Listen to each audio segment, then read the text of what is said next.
The logistics industry needs to treat drivers better.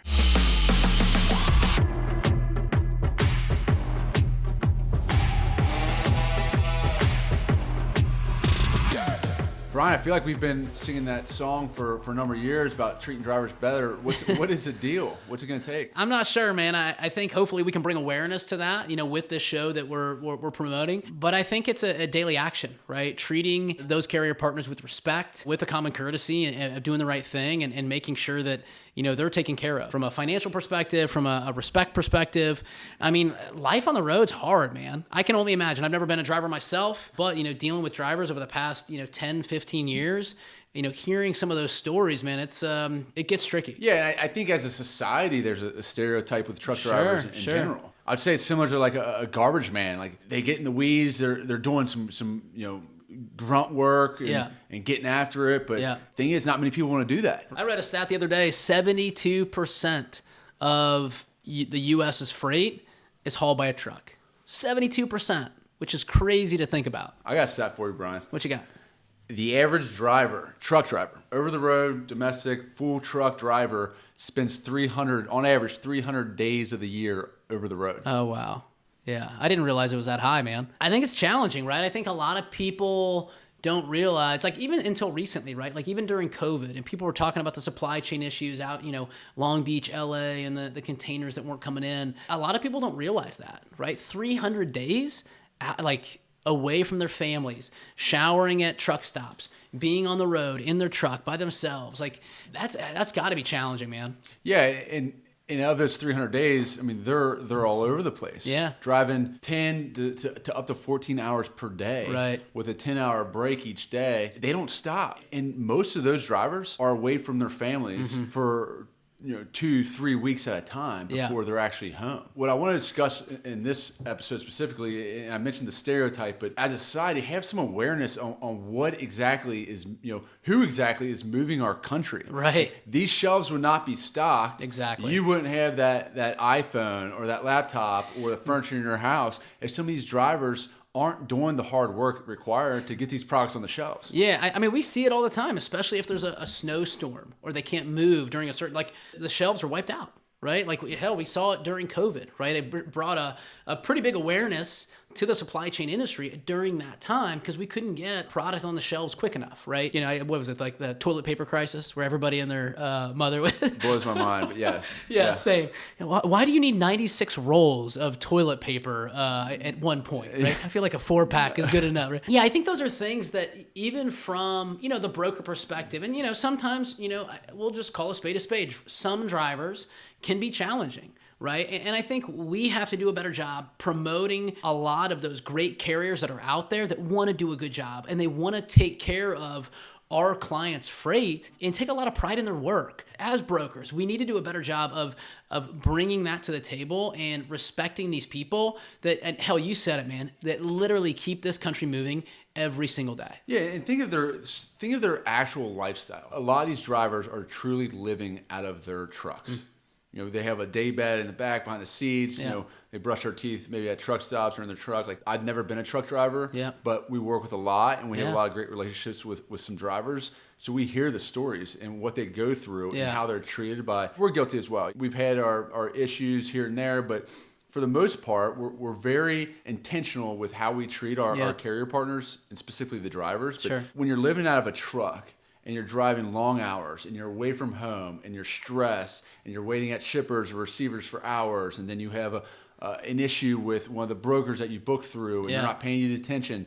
Like, tensions get high. Yeah, and emotions, man. Yeah, and sometimes the way they handle them and the way brokers handle them is not the best. Sure. So take a step back in a lot of these situations. Put yourself in a lot of these drivers' shoes and be aware of what exactly they're going through. Because if you can bring that empathy to the table and just hear them out and talk them down, like if they're stressed, if they're looking for an extra $50, just pay them the money as long as it's reasonable. Make sure they're taken care of. Have some awareness on the hard work that they're doing each day. Yeah. Just be a person and understand and show the respect that people deserve. Yeah, and I think like you said a lot of the things that are there that are a little bit the challenges.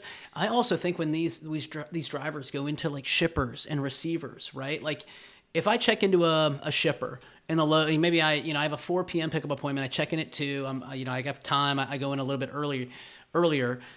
Making sure that these drivers have the right facilities, right? Like I've seen a million pictures where they might have like a porta potty outside that hasn't been serviced in like a month, right? Well, like, God, can you imagine, like, especially, I'm not going to get on this topic now, but can you imagine, like, if you're living your life in the way that you're doing today, where you go to work, you come home, you can use your own restroom at your own house. Like, I think sometimes we take those things for granted, right? Where, we have to think about it from the driver's perspective, just like you mentioned, where they might have to use these facilities or find a facility at a local truck stop that might not be the cleanest, or the people behind the counter might not be the friendliest, right? So have a little bit more empathy. I love that piece, just because we need to treat drivers better as a whole. I think there are a lot of good things or a lot of good initiatives, but I think we have to do better. Let's jump back real quick to the lifestyle of a truck driver. Okay. And for those of you listening, we are going to have some of our closest partners on here as guests in future episodes. But when it comes to the lifestyle, I mentioned the 300 days, driving 10, 14 hours a day, being away from their families, friends for weeks at a time. Let's take that a step further. Let's talk, diet, lifestyle, sleep patterns, the stress. Brian, like, give us a little bit more perspective on what a typical week looks like for a driver. Yeah, I think, you're seeing a lot more drivers that are packing their own food these days, right? Or making more of a conscious effort. I still think there's a long way to go, right? And I think we need to, continue to push that initiative. I know there's a couple companies out there that are pushing driver fitness, right? What is it? Can you get out of your truck and, do, 10 body weight squats at some point or another, right? Or taking that time and having the ability to do some jumping jacks or do, whatever it is from like a calisthenic perspective, where you might not have access to a weight room or a gym, right? Also, you mentioned diet. Think about, what is it that they're feeding their bodies with, right? What is it, like, what is available? Right? They don't get to go to a Whole Foods or a Kroger or a grocery store to select all the greatest things. They have to pick from places they can park a truck or make sure that they're in a parking zone. And the last thing is sleep, right? Like, you think about, like, we need to show some gratitude because we probably slept in our nice cozy bed last night. And those are things where they're probably not getting a ton of sleep, or the sleep that they're getting might get interrupted by a phone call or a text message or something that happens over the road where they can't control. Yeah, I think from the broker side of things, understanding what they go through, but also build relationships with the ones where it's mutually beneficial. Yeah.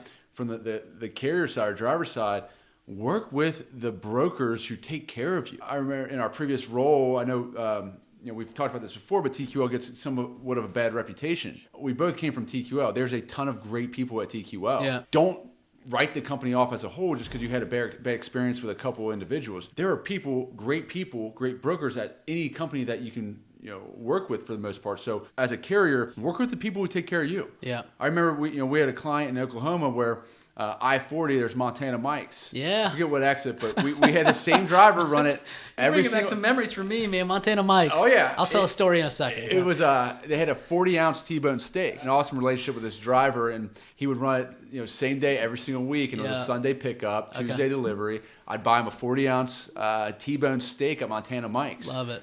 Went there myself a few times. There you go. Did not get the 40-ounce, but I had a great relationship with that guy, and he always did a phenomenal job. Yeah. If he ran into detention, throw him an extra $50. Yeah. If you knew his transit time and his sleep patterns, don't blow him up, ask him for an update in the middle of his sleep routine. Yeah. So what's your experience? What's your story? No, I think that's exactly it, right? So it comes down to the golden rule, right? Where treat people the way that you want to be treated. And I think that it gets lost sometimes, especially in, some of the negotiation, right? So a carrier calls in and they're negotiating for a higher price. And are they going to do it in the most professional manner?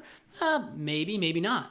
Right. But at the same time, we have to take the high road and, respect these carriers for the long-term benefit of our industry. Right. My story about Montana Mike's, I played junior college baseball in Hutchinson, Kansas, and it's about an hour west of Wichita. Right. And there were 2 restaurants in town. The first one was a pizza joint.